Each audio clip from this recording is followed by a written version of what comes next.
Danger Dolan. With each new expansion comes a whole slew of fresh leveling zones, some bad, some downright amazing. So in the lead up to Warlords of Draenor and the Outland reimagining, let's highlight 10 of the best zones spanning vanilla through Mists of Pandaria, starting with number 10. So vanilla through Wrath, Stonetown Mountain was a classic. You make your way slowly as you quest up the mountain, helping trolls, fighting spiders in a cobweb area, goblin lumberjacks, and you had the infamously difficult Charred Vale filled with harpies and fire elementals.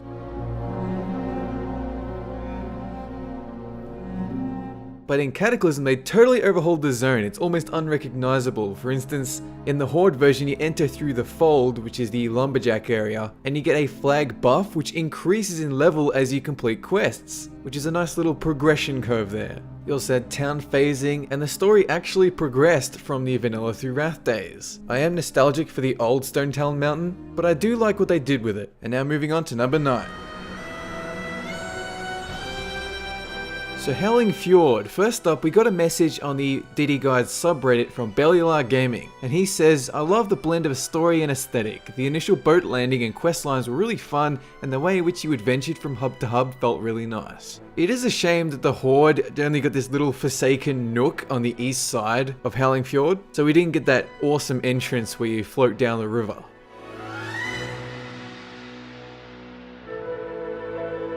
Now the fjord is a Vrykul-filled zone, which is obviously inspired by Viking culture. You had a little Tuskar village down below, you had a lot of turkeys that you can kill very fast for a cool achievement. There is nothing to dislike about this zone. And just like Borean Tundra, it defies your expectations that this is the snow or ice expansion. You get there and it's full of wildlife and forests, and there's plenty of variety, and that is always a good thing. It also has quite nice music. And now let's move on to number 8.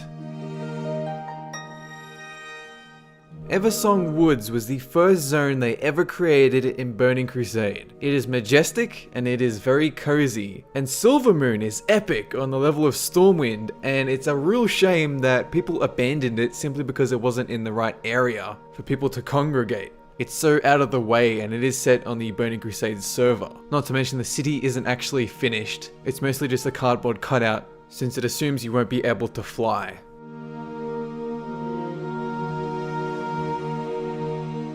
So Eversong Woods is a nice lore spot. You got the dead scar that Arthas tore up, and it even splits Silvermoon in two, so you can actually go questing in half of it. And then you got the Amani Trolls bordering on the Ghostlands and Zul'Aman. A lot of people saw this place and have nostalgia for it because of the large percentage of people who rolled Blood Elves. And I'll never forget rolling a Blood Elf on the day BC launched, and the place was absolutely packed. And it's a shame you don't see anyone there ever nowadays. And now let's move on to number 7. So now we have Elwyn Forest. We have a comment from the subreddit by Captain Cook. The music was fantastic, a nice calm sound that I can listen to for hours. A small hamlet of Goldshire had a nice warm rustic feel to it, and the whole zone had a brilliant feeling of wandering through a calm expansive forest. I loved how the whole zone flowed nicely onto the next, usually Westfall, with Defias making their appearance right from the start in the human starting zone and appearing in the quest chains, preparing you for the transition to Westfall and eventually the greatest dungeon ever conceived, the Dead Mines. So Elwyn Forest is like an old school Eversong Woods aesthetically, and just like with Blood Elves, a lot of people rolled humans, so a lot of people have nostalgia for this one as well.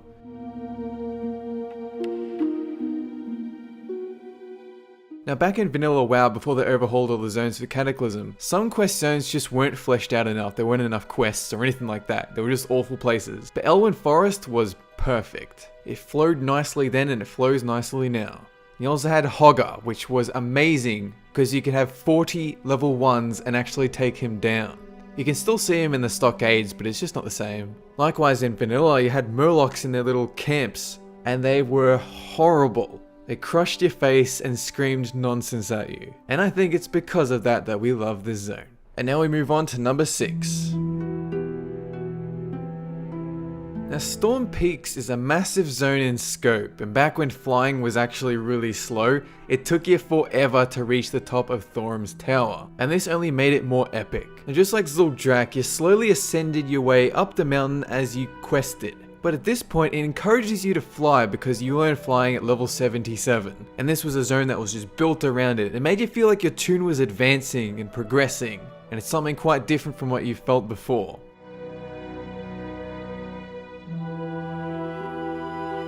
Storm Peaks had a rich Titan storyline, and of course you had Ulduar chilling in the background. You get to see the keepers like Thorum and Loken interact and learn their stories before you fight them later on in dungeons and raids. You had an ice giant town where you did dailies for them, and they were actually pretty fun. But my favorite part of the zone is the music. It is incredibly comfy. I used to just stand around and wait for my favorite song to come on. That's how amazing it was. And now we move on to number 5. Now Jade Forest with a quick comment from Cyan's. Questing was entertaining, the zone is really detailed, and once again the music fits the zone really well. And it's true, it is a visually stunning zone. The forests are so stylized and the trees are incredibly detailed, unbelievably so.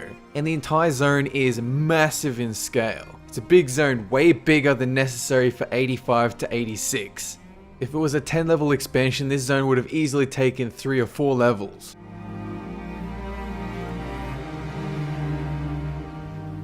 It's also one of the best and most cinematic zones of Pandaria, with lots of story threaded throughout. You had the Fall of Serpent's Heart, which is a nice foreshadowing to Garrosh's trashing of the Vale of Eternal Blossoms. And curiously enough, you'll learn about the history of your character from Lorewalker Cho.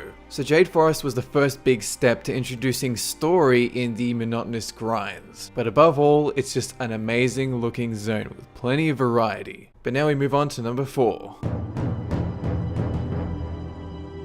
Oh yes, Icecrown. It was the epic lead up to the Lich King fight with hundreds of undead and a gigantic chasm that you simply can't walk through. You also had quest lines where you destroy the Lich King's heart, and you had the Ebon Blade storyline too. And right from the word go, as soon as you enter the zone, you have this foreboding drum music. And all it says is that you are at death's door. Just like with Storm Peaks, it encourages flight. It feels like you are advancing your character. And back when Icecrown came out, there was a lot of group quests that were frustrating if you're on a low pop server or Oceanic like me, but when you do find people, experience boosts everywhere.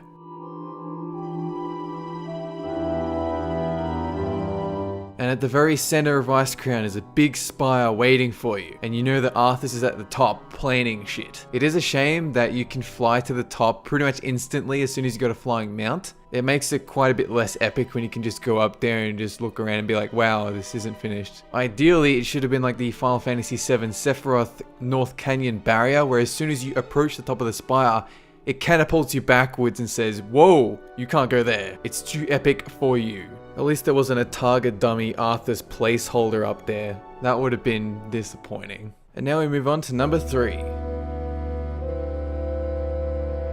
So Oldham, we have a comment from Flying Monkey Hunter. Greatest questing experience in the game. It has its own amazing archaeology rewards, the derpy camel mounts, the quest where you crush all the leper gnomes as a huge energy ball, and that amazing Egyptian theme with fantastic visuals. And Blizzard went heavy with that Egyptian theme with oasis areas and pyramids and the Tolvir cat people. So aesthetically, Oldham is the best zone by far, and my personal favourite.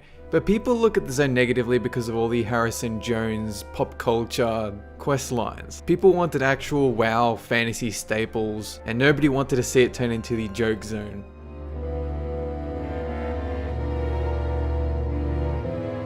Likewise, there were too many cutscenes. Pretty much every 5 seconds you do a quest, a cutscene will appear. And even when I was first doing the zone, I'm like, this is just way too many cutscenes. Like, get rid of half of these. They don't even matter. They don't add anything. It is unfair to focus on this when the experience of the entire zone and the actual visuals were so cozy.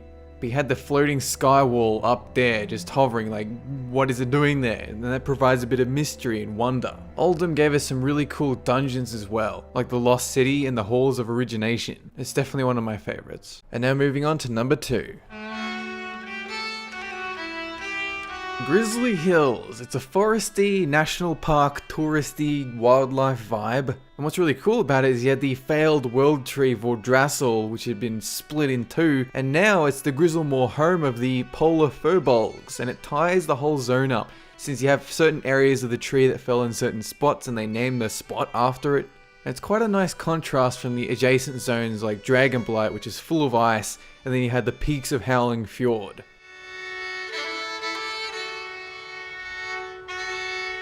But this zone was all about the atmosphere and especially the music. It literally feels like the developers had gone to a national park and just recreated it in WoW with some very nice music. The quests were good, and it was nice to see Arugal from the Shadowfang Keep and the hints at the Cataclysm's imminent Worgen announcement. There was a lot about this zone that just worked. But now let's move on to number 1. Oh yes, Nagrand. We have a comment from Tia Bren. Nagrand, though now known on most PvP servers as a clusterfuck of a zone to level in, Nagrand and the memories I have of it in BC are perfect. Beautiful floating islands, lush green as far as you can see, fun Orc and Draenei lore with Auchindoun, Ring of Blood, and of course, when Nesingwari's trophy kills and Dern the Hungerer were elites. There's something special about Nagrand, as everyone loves it. And it's true, everyone does love this zone. It's gorgeous, and it looks exactly like its concept art, even from the original cinematic. But originally, Nagrand was supposed to be a dark Hellfire type zone with floating islands. But they changed it because too many other zones were too grim dark and full of bloodlust and all that shit.